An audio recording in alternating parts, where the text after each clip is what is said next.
Yeah, so my wife and I, we lived in Houston for a long time and ended up buying our place out in the hill country. Kind of during the middle of the pandemic, we decided to get out of Houston a little bit and sort of bought the hill country place. We were originally planning to have it be sort of like a vacation home getaway. She's a lawyer, I'm in software, so we both were working from home during that period and still do a lot of the time.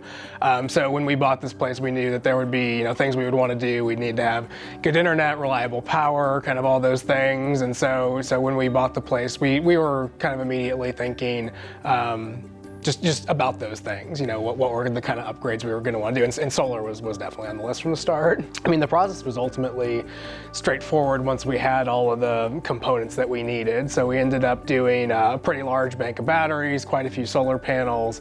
The house has both a pitched roof component and a flat roof component, so there was a little bit of complexity and the two different kind of attachment styles and how are we going to place everything, but we were able to work through all that stuff without too much trouble.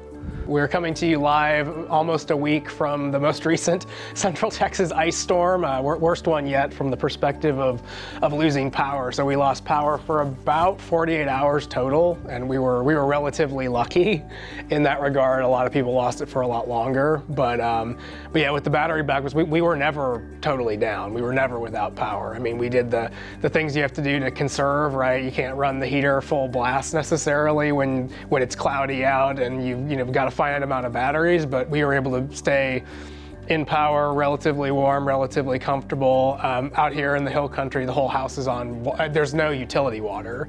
So the entire water system for the house is rainwater capture, which involves an electrically powered pump to pump it up, and then an electrically powered set of filters and UV lights to purify it.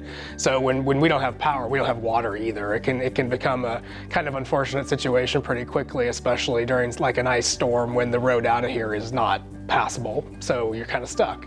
So that was really important to us to have that reliability for beyond just the comfort of electrical power, but to have water as well. And we were able to keep that through the whole storm.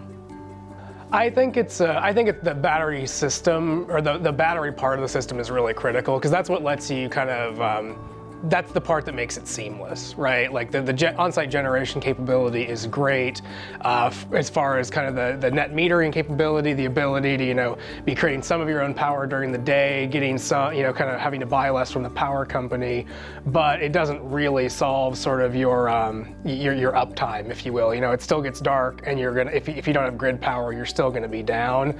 I mean, for us, that's a huge differentiator on kind of the value of the system, the ability to bank the power and use it overnight.